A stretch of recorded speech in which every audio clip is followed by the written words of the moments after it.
Hello viewers, welcome to D-Commerce classes.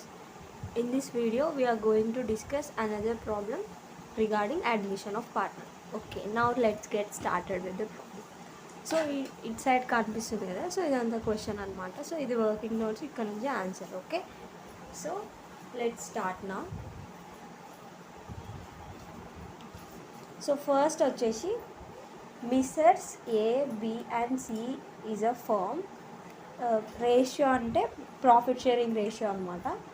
2:1 రేషియోలో వాళ్ళు share చేసుకుంటున్నారు. Okay, Mrs A, B and C. Okay, A, B and C అనే 3 persons partnership firm లాగా work చేస్తున్నారు. So వాళ్ళ profit sharing ratio వచ్చేసి 2:1. Okay, so their balance sheet as on 31st March 2017 is.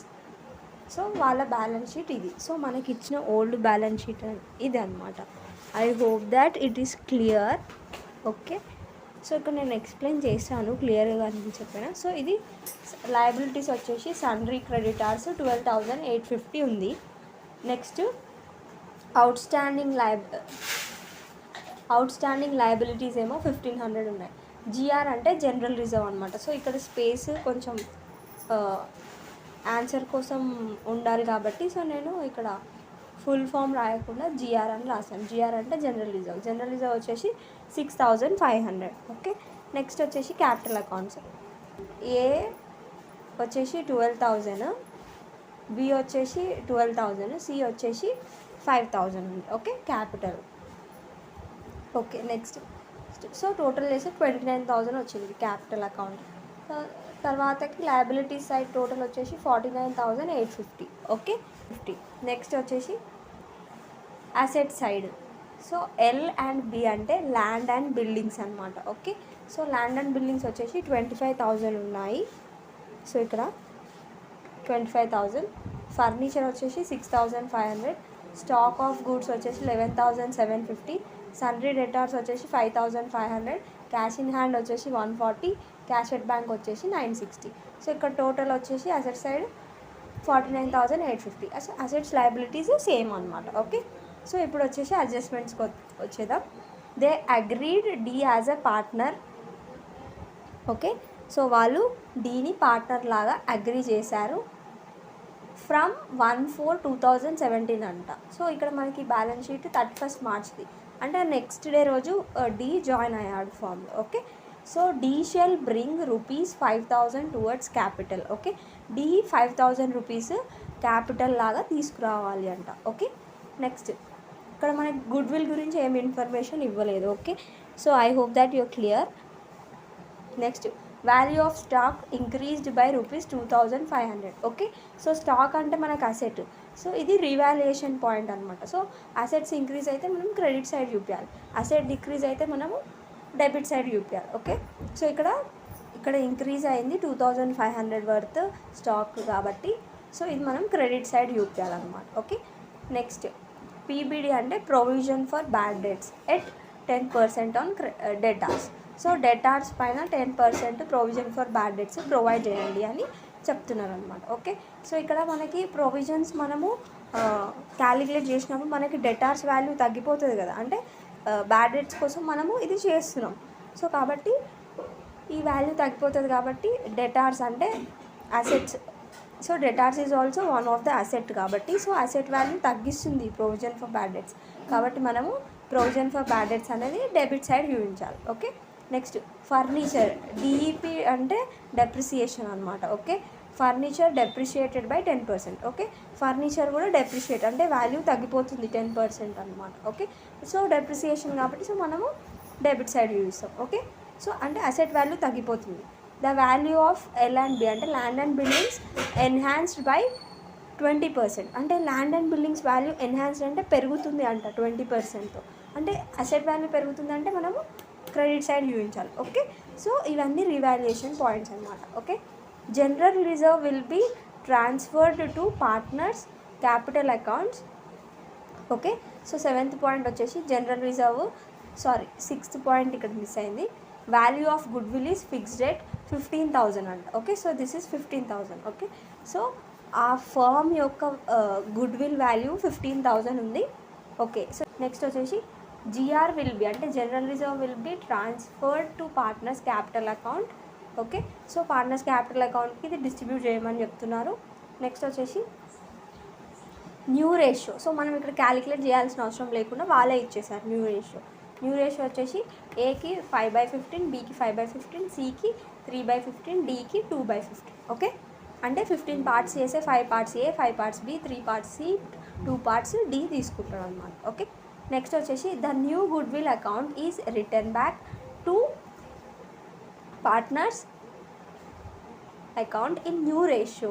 Okay, so ఇక్కడ ఈ point మనం గమనించాలి. Okay, so ఇక్కడ మనకి రిటర్న్ బ్యాక్ చేయమని చెప్తున్నారు. సో మనకి బ్యాలెన్స్ షీట్లో ఏ గుడ్ విల్ ఇవ్వలేదు కాబట్టి మనకి ఇక్కడ ఈ వాల్యూ ఉంది కదా 15,000 రూపీస్. సో ఇది మనము ఒకసారి రైజ్ చేసినట్టుగా చూపించాలి, ఓల్డ్ రేషియోలో రైజ్ చేసినట్టుగా చూపించి మళ్ళీ రిటర్న్ ఆఫ్ చేసేటప్పుడు న్యూ రేషియోలో రిటర్న్ ఆఫ్ చేయాలన్నమాట. ఓకే, సో ఇక్కడ మనకి గుడ్ విల్ అనేది ఇవ్వలేదు. ఇక్కడ ఇచ్చి ఉంటే మనం డైరెక్ట్గా ఇక్కడ రిటర్న్ ఆఫ్ అని రాసేవాళ్ళం. సో ఇక్కడ మనకి బ్యాలెన్స్ షీట్లో గుడ్ విల్ ఇవ్వలే కాబట్టి సో మనం రైజ్ చేసి మళ్ళీ రిటర్న్ ఆఫ్ చేయాలి. ఓకే, సో మనం రైజ్ చేసేటప్పుడు ఓల్డ్ రేషియోలో చేయాలి, రిటర్న్ ఆఫ్ చేసేటప్పుడు న్యూ రేషియోలో చేయాలి. ఓకే, నెక్స్ట్ వచ్చేసి the outstanding liabilities include 1,000 due to E paid by A. Okay, entries were not made అంట. ఓకే, సో ఇక్కడ ఈ అవుట్ స్టాండింగ్ లయబిలిటీస్ ఉన్నాయి కదా 1,500, ఇందులో 1,000 రూపీస్ ఈకి కట్టాలన్నమాట. ఓకే, ఈకి కట్టాలి and paid by A. Okay, అంటే ఈకి కట్టాలి, ఏ కట్టేసిండు. ఓకే, ఇందులో 1,000 రూపీస్ ఏ కట్టేసిండు కానీ ఇక్కడ వీళ్ళు ఎంట్రీస్ ఏమి చేయలేదు. సో ఎంట్రీస్ ఏమీ చేయలేదు అకౌంట్స్లో అన్నప్పుడు ఇప్పుడు మనం ఎంట్రీ చేయాలన్నమాట. ఓకే, సో ఇక్కడ నెక్స్ట్ ఏం అడిగిన క్వశ్చన్లో prepare revaluation account, capital accounts, balance sheet of newly constituted firm అంట. ఓకే, సో మనకి ఇది క్వశ్చన్ అనమాట. సో మనం ఇప్పుడు రివాల్యుయేషన్ అకౌంట్ ప్రిపేర్ చేయమంటున్నారు, బ్యాలెన్స్ షీట్ ప్రిపేర్ చేయమంటున్నారు and next capital accounts prepare చేయమంటారు. ఓకే, సో ఇక్కడ వర్కింగ్ నోట్స్ వచ్చేసి ఓల్డ్ రేషియో మనకి ఇచ్చారు కదా. So old ratio 2:1. Okay, new ratio మనకి ఇక్కడ ఇచ్చారు కదా.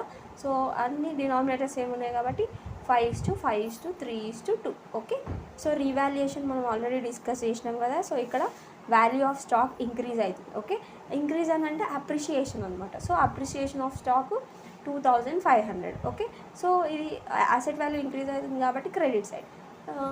పీబీడి ప్రొవిజన్ ఫర్ బ్యాడ్ డెట్స్ అనమాట at 10%. Okay, at 10% on debtors. Okay, so debtor value ఎంత 5,500. సో 5,500 ఇంటూ 10% చేస్తే మనకి 550 వచ్చింది. సో ఈ ప్రొవిజన్ ఫర్ బ్యాడ్ డెట్స్ అనేది డెటార్స్ వాల్యూని తగ్గిస్తుంది కాబట్టి సో మనం డెబిట్ సైడ్ వేసుకోవాలి. ఓకే,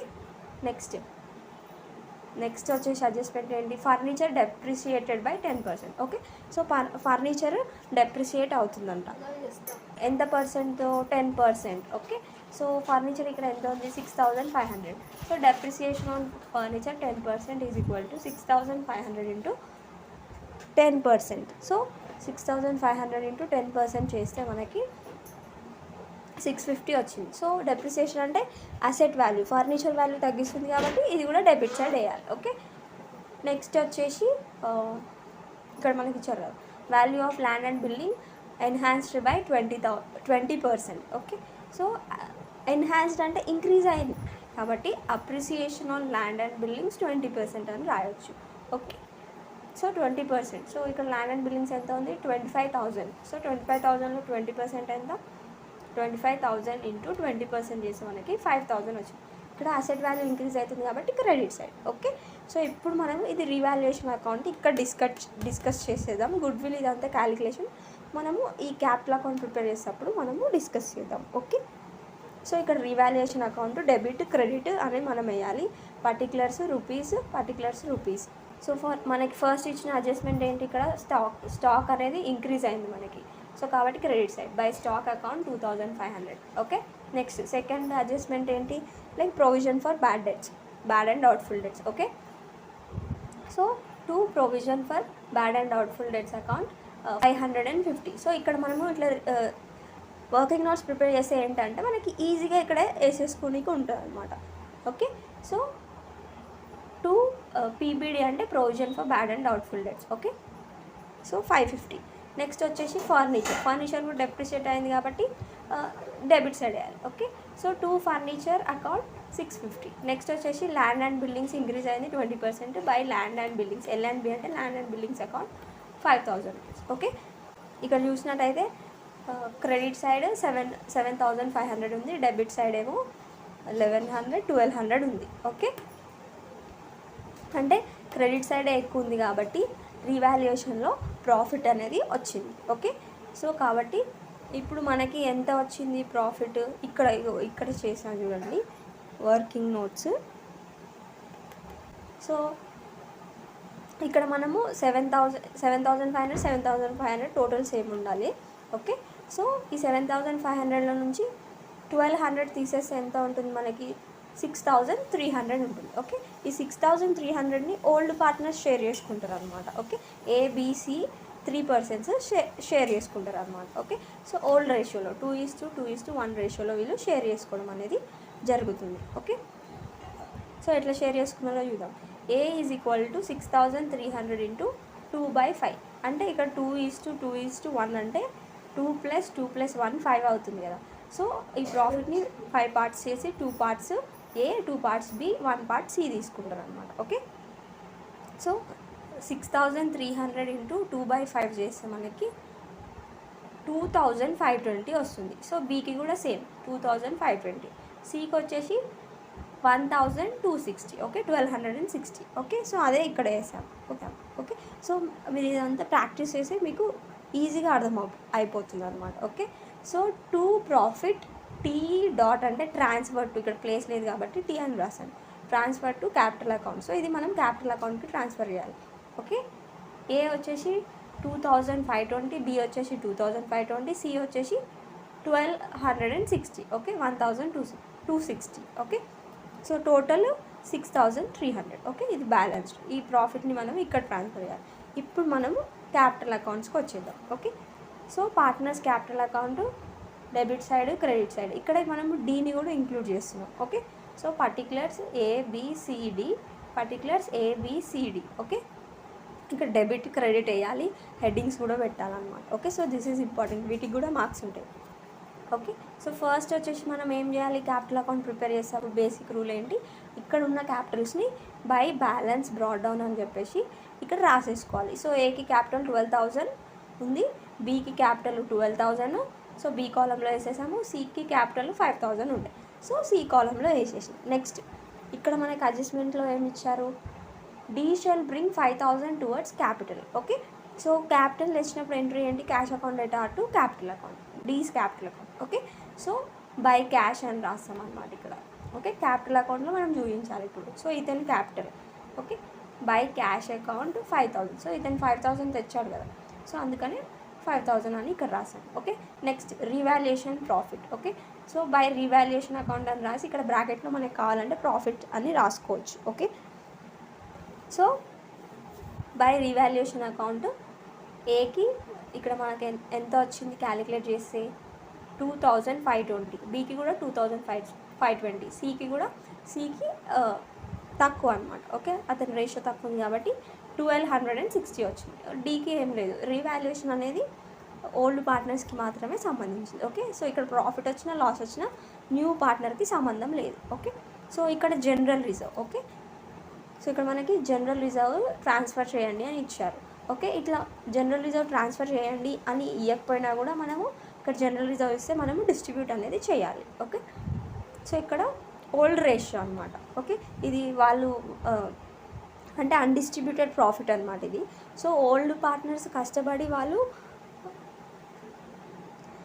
ప్రాఫిట్ని గెయిన్ చేసుకున్నారు కాబట్టి సో అది వాళ్ళకే చెందుతుంది. ఓకే, అందుకని వాళ్ళకే డిస్ట్రిబ్యూట్ చేయాలి. So by general reserve account, so ఇక్కడ ఉంది చూడండి క్యాలిక్యులేషన్ అనేది. ఏ ఈజ్ ఈక్వల్స్ ఎంత ఉంది ఇక్కడ, జనరల్ రిజర్వ్ 6,500 ఉంది. Okay, so general reserve 6,500 old రేషియోలో మనం డివైడ్ చేయాలి. సో జనరల్ రిజర్వ్ క్యాలిక్యులేషన్ వచ్చేసి ఇక్కడ ఉంది మనకి. సో ఇది ఓల్డ్ రేషియోలో. Okay, 2:1. Okay, so A is equals to 6,500 into 2/5 చేస్తే మనకి 2,600 వస్తుంది. Next B is equal to 6,500 into 2/5 చేస్తే మనకి 2,600 వస్తుంది. C is equals to 6500 into 1/5 చేస్తే మనకి 1300 వస్తుంది. అంటే ఇతనికి 1 ఉంది కాబట్టి వీళ్ళిద్దరిలో హాఫ్ వస్తుంది అనమాట. ఓకే, సో ఇదే మనం ఇక్కడ చూపించాలి. బై జనరల్ రిజర్వ్ అకౌంట్ 2600 ఏ కాలంలో, 2600 బి కాలంలో, 1300 సి కాలంలో. డీకి సంబంధం లేదు కాబట్టి సో డీకి నిల్. ఓకే, సో ఇప్పుడు మనము యాక్చువల్ పాయింట్కి వచ్చాం, అదేంటంటే గుడ్ విల్. ఓకే, సో మనల్ని ఇక్కడ the value of goodwill is fixed at 15,000 అంట. ఓకే, సో మళ్ళీ ఇక్కడ మనకి రిటర్న్ ఆఫ్ చేయమన్నారు కాబట్టి సో మనకి ఇక్కడ ఇచ్చుంటే మనం డైరెక్ట్గా రిటర్న్ ఆఫ్ చేసేవాళ్ళం. ఓకే ఓకే, ఇక్కడ మనం డైరెక్ట్గా రిటర్న్ ఆఫ్ చేసేవాళ్ళం. ఒకవేళ న్యూ పార్ట్నర్ ఏదైనా గుడ్ విల్ తెచ్చుంటే దాన్ని డిస్ట్రిబ్యూట్ చేసేవాళ్ళం. ఓకే, సో ఇక్కడ న్యూ పార్ట్నర్ గుడ్ విల్ తేలేదు. ఓకే, ఇక్కడ మనకి బ్యాలెన్స్ షీట్లో గుడ్ విల్ ఇవ్వలేదు కాబట్టి సో మనము ఒకసారి రైజ్ చేసినట్టుగా చూపించి మనము రిటర్న్ ఆఫ్ చేయాలి. ఓకే, సో ఇక్కడ మనం రైజ్ ఓల్డ్ రేషియోలో చేయాలి, రిటర్న్ ఆఫ్ ఏమో న్యూ రేషియోలో రిటర్న్ ఆఫ్ చేయాలి. Okay, good will is equals to 15,000 అని మనకి ఇచ్చారు ఇక్కడ. ఓకే, సో రైజింగ్ కాబట్టి 2:2:1 రేషియోలో మనం చేయాలి. A is equals to 15,000 into 2/5 చేస్తే మనకి 6,000 వచ్చింది. B is equals to 15,000 into 2/5 చేస్తే మనకి 6,000 వచ్చింది. C is equals to 15,000 into 1/5 చేస్తే మనకి 3,000 అనేది వచ్చింది. ఓకే, ఇట్లా అనమాట. సో ఇక్కడ మనం రైజ్ చేస్తున్నాం కాబట్టి by good will account raised అంటే మనకి తెలియడం కోసం, క్లారిటీ కోసం రైజ్డ్ అని రాసుకోవచ్చు. సో ఎంత, 6,000 ఏ కాలంలో, 6,000 బి కాలంలో, 3,000 సి కాలంలో వేసేసేయాలి. ఓకే, నెక్స్ట్ వచ్చేసి ఇప్పుడు రిటర్న్ ఆఫ్ చేయమన్నారు కదా, ఈ గుడ్ విల్ని న్యూ రేషియోలో రిటర్న్ ఆఫ్ చేయాలన్నమాట. Okay, return of new ratio 5:3:2. Okay, so అంటే 15 పార్ట్స్ చేయాలి. ఈ 15,000ని 15 పార్ట్స్ చేసి 5 పార్ట్స్ ఏకి, 5 పార్ట్స్ బీకి, 3 పార్ట్స్ సికి, 2 పార్ట్స్ డీకి వస్తుంది ఇక్కడ. సో చూద్దాం. So A is equals to 15,000 into 5/15 చేస్తే 5,000, బీకి కూడా 5,000 వస్తుంది ఎందుకంటే 5 సేమ్ ఉన్నాయి కదా. So 15,000 into 5/15. సో ఇక్కడ 15 1s 15,000. సో 1000 ఇంటూ 5,000 వస్తుంది. ఓకే, సో అట్లా. సో 5,000 సికి 3,000 వస్తుంది. సో ఇక్కడ 15 1s 15,000.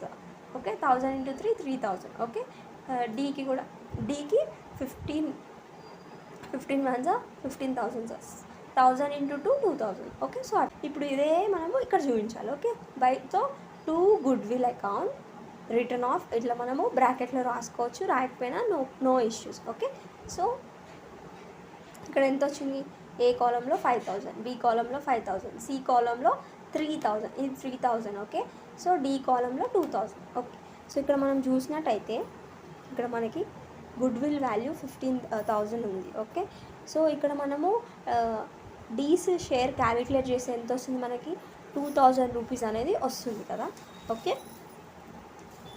సో ఇక్కడ చూసినట్టయితే ఇక్కడ వీళ్ళకి 6,000 ఉంది, ఏకి బీకి 6,000 ఉంది, కానీ రిటర్న్ ఆఫ్ ఎంత చేసాము, 5,000 చేసినాం. అంటే ఇక్కడ వీళ్ళకి 1,000 గుడ్ విల్ లాగా వచ్చిందనమాట. ఎందుకనంటే వీళ్ళు సాక్రిఫైస్ చేశారు డీ కోసం కాబట్టి వీళ్ళ 1,000 అనేది డి అకౌంట్ల నుంచి డెబిట్ చేసినాం అనమాట. సో డి క్యాపిటల్ల నుంచి మైనస్ చేయాలి ఇప్పుడు మనం 2,000. ఓకే, సో కొంచెం లాజికల్గా ఆలోచిస్తే అర్థమవుతుంది మనకి. ఓకే, వీళ్ళు సాక్రిఫైస్ చేశారు కాబట్టి సో వాళ్ళు ఎంతైతే సాక్రిఫైస్ చేశారో అంత వర్త్ ఆఫ్ గుడ్ విల్ని మనం ఏం చేసాము, డి క్యాపిటల్ నుంచి తీసి వీళ్ళకి ఇవ్వడం అనేది జరిగింది కాబట్టి వీళ్ళ అకౌంట్ నుంచి మనము 1,000 అనేది తక్కువ డెబిట్ చేయడం జరిగింది. ఇక్కడ చూడండి, సికి వచ్చేసరికి 3,000 సేమ్. ఓకే, అంటే సి ఏం సాక్రిఫైస్ చేయలేదు కాబట్టి అతని గుడ్ విల్ అనేది 3,000 క్రెడిట్ చేసి 3,000 డెబిట్ చేసేసాం. ఓకే, ప్రైస్ చేసిన 3,000, రిటర్న్ ఆఫ్ కూడా 3,000. ఓకే, సో డి వచ్చేసి 2,000. ఓకే, సో ఇప్పుడు లయబిలిటీస్కి వచ్చేద్దాం. సో ఇక్కడ మనకి 1,000 రూపీస్ ఏ లయబిలిటీ పే చేశారు అని చెప్పారు కదా.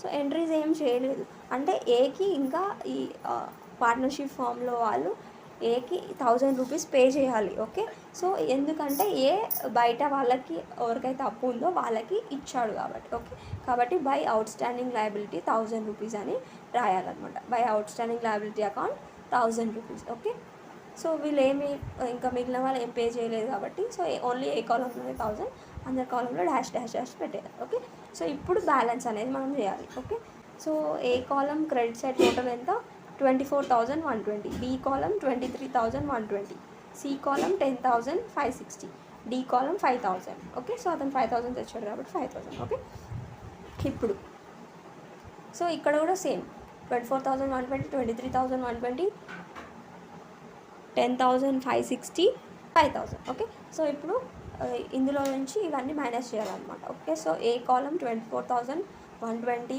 మైనస్ 5,000 చేసి మనకి 19,120 అనేది వస్తుంది. ఓకే, సో ఇది ఇక్కడ రాయాలి. Okay, to balance carried on అని రాసి సో ఇక్కడ ఉన్న అమౌంట్కి ఇక్కడ ఉన్న అమౌంట్స్కి డిఫరెన్స్ అనేది మనం వేయాలన్నమాట. సో ఈ అమౌంట్ని మనము బ్యాలెన్స్ షీట్కి ట్రాన్స్ఫర్ చేస్తాం. ఓకే, నెక్స్ట్ వచ్చేసి 23,120లో నుంచి 5,000 మైనస్ చేస్తే 18,120. ఓకే, నెక్స్ట్ 10,560 నుంచి 3,000 మైనస్ చేస్తే 7,560. ఓకే, సో 5,000 నుంచి 2,000 మైనస్ చేస్తే 3,000 వస్తుంది. ఓకే, సో ఇట్లా అనమాట. సో బ్యాలెన్స్ అయినాయి కదా, సో ఇట్లా బ్యాలెన్సింగ్ అనేది చేయాలి. ఓకే, సో ఇక్కడ మనము ట్రాన్స్ఫర్ టు బ్యాలెన్స్ షీట్ అని కూడా రాసుకోవచ్చు. Okay, so to balance carried on అని రాయాలి. సో ఇవి ఇప్పుడు న్యూ క్యాపిటల్స్ అనమాట వీళ్ళవి. ఓకే, సో ఇవి మనం బ్యాలెన్స్ షీట్లో చూపించాలి. ఓకే, సో ఇప్పుడు ఇక్కడ ఉంది చూడండి బ్యాలెన్స్ షీట్ ఇక్కడ ఉంది. ఓకే, సో అంతా ఒక దాంట్లో ఉంటే మంచిగా ఉంటుంది అని చెప్పేసి I have adjusted it like this. Okay, so new balance sheet of మీరు ఫుల్గా రాయాలి. ఓకే, బ్యాలెన్స్ షీట్ అని. Okay, of A, B, C and D as on 1/4/2017. Okay, liabilities rupees, assets rupees. Okay, so sundry creditors as it is 12,850. Okay, so outstanding liabilities 1,500 ఉండే. So ఇందులో 1,000 rupees ఏ pay చేశాడు కదా, paid by A minus చేయాలన్నమాట 1,000. So ఇప్పుడు ఎంత ఉంది outstanding liability 500 ఉంది. So capital accounts, ఏ capital account ఎంత ఉంది 19,120, బీకి ఎంత ఉంది క్యాపిటల్ 18,120, సికి క్యాపిటల్ ఎంత ఉంది 7,560, డీకి క్యాపిటల్ ఎంత ఉంది 3,000. ఓకే, సో వీటిని అన్నింటిని టోటల్ చేస్తే మనకి 47,800. Okay, so this is 800. Okay, 47,800.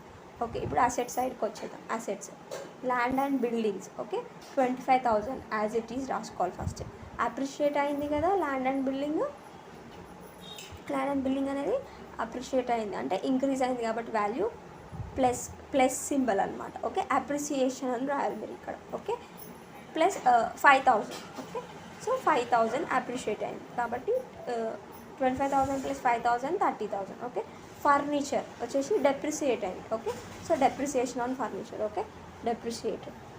Okay, 10% depreciate అయింది కాబట్టి 650 డెప్రిసియేట్ అయింది కాబట్టి ఫర్నిచర్ అని రాసి 6,500 వేసి మైనస్ డెప్రిసియేషన్ ఫుల్గా రాయాలి. డెప్రిసియేషన్ అని డెప్రిసియేషన్ 650. సో 6,500 మైనస్ 650 చేసి మనకి 5,850 వస్తుంది. Okay, so present furniture value ఇంత ఉంది. Stock, so stock of goods అని ఉంది ఇక్కడ, స్టాక్ అని రాసినా పర్లేదు. ఓకే, సో స్టాక్ వచ్చేసి 11,750 ఉంది. ఓకే, సో అప్రిషియేట్ అయింది కదా, ఇంక్రీజ్ అయింది కదా, stock value of stock increase. Okay, so కాబట్టి ఎంత ఇంక్రీజ్ అయింది 2,500. Okay, plus appreciation 2,500. Okay, so 11,750 first మనకి 11,750 ఉండే, అప్రిసియేషన్ ఎంత అయింది 2,500. సో టోటల్ చేస్తే 14,250 అనేది మనకు వచ్చింది. ఓకే, నెక్స్ట్ సన్రీ డెటార్స్ 5,500 మనకి provision for bad and doubtful debts వచ్చేసి 10% తీసాము కాబట్టి సో డిక్రీజ్ అవుతుంది కదా డెటార్స్ వాల్యూ అనేది. సో కాబట్టి ఎంత అయింది 550 రూపీస్ అనేది అయింది. ఓకే, 5,500 మైనస్ 550 చేసి మనకి 4,950 అనేది వచ్చింది. Okay, next cash. ఇక్కడ వచ్చేసరికి మనం జాగ్రత్తగా గమనించాలి. సో క్యాష్ వచ్చేసి ఇవన్నీ యాడ్ చేసుకున్నాం అనమాట. ఓకే, ఒకటే క్యాష్ అకౌంట్ లాగా చూపిస్తాం. 140 ప్లస్ 960. ఈ 5,000 ఎక్కడి నుంచి వచ్చిందనంటే సో డి అనే పార్ట్నర్, మిస్సెస్ డి అనే పార్ట్నర్ ఫామ్లో జాయిన్ అయ్యేటప్పుడు 5,000 రూపీస్ క్యాపిటల్ లాగా తెచ్చారు కాబట్టి సో క్యాపిటల్ కూడా మనకి క్యాష్ రూపంలోనే తెస్తారు కాబట్టి సో మనం క్యాష్కి యాడ్ చేస్తున్నాం అనమాట. ఓకే, సో 140 ప్లస్ 960 ప్లస్ 5000 మనకి 6100 అనేది వచ్చింది. సో ఇక్కడ టోటల్ చేసి మనకి 61,150, ఇక్కడ కూడా 61,150. ఓకే, సో మనం ఎక్కడ మిస్టేక్ చేయకపోతే బ్యాలెన్స్ షీట్ అనేది టాలీ అవుతుంది. Okay, so balance sheet Tally అవ్వలేదు అని అంటే మనం క్యాలిక్యులేషన్ మిస్టేక్ అయినా చేసి ఉండాలి, ఆర్ ఎల్స్ ఎక్కడైనా పోస్టింగ్ అనేదైనా రాంగ్ అనేదైనా చేసి ఉండాలి. ఓకే, సో అప్పుడే టాలీ అవ్వాలి. ఓకే, సో ఇక్కడ మనకి బ్యాలెన్స్ షీట్ అనేది టాలీ అయింది. సో నేను అన్ని షార్ట్ ఫామ్లో రాశాను, you have to right full forms. Okay, this is all about the second problem regarding admission of partner. I hope that you are clear with the problem. So ఇక్కడ నేను మీకు ఇచ్చే suggestion ఏంటంటే ఈ స్క్రీన్ షాట్ తీసుకొని క్వశ్చన్ని note చేసుకొని మీ ఓన్గా సాల్వ్ చేయడానికి ట్రై చేయండి. ఓకే, ఒకవేళ బ్యాలెన్స్ షీట్ టాలీ కాకపోతే క్రాస్ చెక్ చేసుకోండి ఎక్కడ మిస్టేక్ చేశారని చెప్పేసి. Okay, so try to do this. And మీ దగ్గర ఏదైనా టెక్స్ట్ బుక్ ఉంటే ఆ టెక్స్ట్ బుక్లో ఉన్న క్వశ్చన్స్ ఆన్సర్ చేయడానికి ట్రై చేయండి. Okay, so this is all about the second problem related to admission of partner, and I hope that you are clear with the concept and you have understood the problem. And if you have liked my explanation and think that it was useful for you, please like, share and subscribe, and thanks for watching.